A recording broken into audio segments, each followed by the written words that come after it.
എല്ലാ കൂട്ടുകാർക്കും നമ്മുടെ മൂന്നാമത്തെ ദിവസത്തെ വീഡിയോയിലേക്ക് സ്വാഗതം. ഇന്ന് രാവിലെ നമ്മൾ പാത്രം എല്ലാം പുറത്തെടുത്തതിന് ശേഷം ഒന്ന് ഇളക്കി കൊടുത്തു. ചിന്തേരിപൊടി മാത്രമായിട്ടാണ് കിടക്കുന്നത്, അതൊന്ന് ഇളക്കി കൊടുത്തു. ചെറുതായിട്ട് നനവ് വന്നു. അതിനുശേഷം രാവിലെ തീറ്റ ഫില്ല് ചെയ്ത് കൊടുത്തു. വെള്ളപ്പാത്രം ക്ലീൻ ചെയ്ത് വെള്ളവും പുതിയത് വെച്ച് കൊടുത്തു.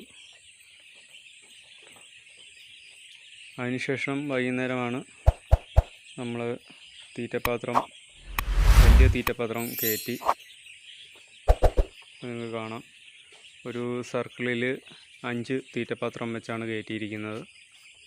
അതോടെ കൂടെ തന്നെ ചെറിയ പാത്രം നമ്മൾ തുറന്നുകൂടി വെച്ച് കൊടുത്തിട്ടുണ്ട്. അതിലും തീറ്റ ഇട്ട് കൊടുത്തിട്ടുണ്ട്. പിന്നെ കുറച്ച് അറക്കപ്പൊടി മിക്സ് ചെയ്തിട്ടുണ്ട്.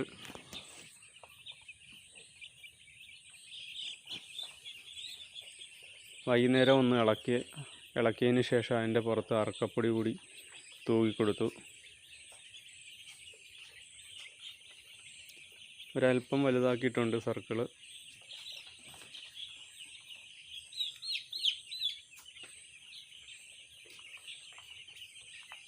ഇതാണ് നമ്മൾ മൂന്നാമത്തെ ദിവസം വ്യത്യാസം വരുത്തിയിരിക്കുന്നത്. ഇനി വരും ദിവസങ്ങളിൽ നമ്മൾ ഈ വളച്ച് വെച്ചിരിക്കുന്നത് അല്പമായിട്ട് വലുതാക്കി കൊടുക്കും. അതോടൊപ്പം തന്നെ പുതിയ പൊടി മിക്സ് ചെയ്യുകയും ചെയ്യും. ചിന്തേരി പൊടിയും അറക്കപ്പൊടിയും കൂടി മിക്സ് ചെയ്താണ് നമ്മൾ 3:1 എന്ന രീതിയിലാണ് മിക്സ് ചെയ്തിടുന്നത്. 3 ചാക്ക് അറക്കപ്പൊടിക്ക് 1 ചാക്ക് ചിന്തേരി പൊടി എന്ന രീതിയിലാണ് നമ്മൾ മിക്സ് ചെയ്തിടുന്നത്. കുഞ്ഞുങ്ങളെല്ലാവരും നല്ല ആക്റ്റീവാണ്. തണുപ്പുണ്ടെങ്കിലും അതിൻ്റേതായ കുഴപ്പങ്ങളൊന്നും കാണുന്നില്ല. വേണ്ടി വന്നാൽ നമ്മൾ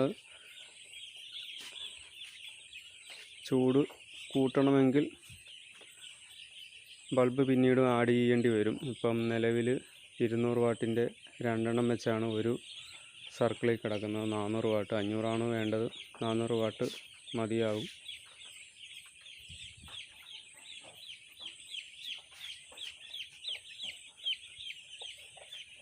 പോരാ എന്നുണ്ടെങ്കിൽ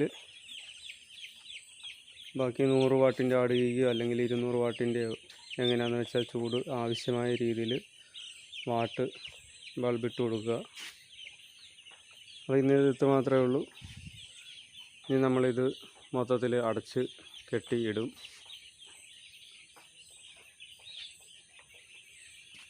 അപ്പോൾ നമ്മുടെ ഇന്നത്തെ വീഡിയോ അവസാനിക്കുന്നു. അടുത്ത വീഡിയോയുമായി നാളെ കാണാം. എല്ലാവർക്കും ഗുഡ് നൈറ്റ്.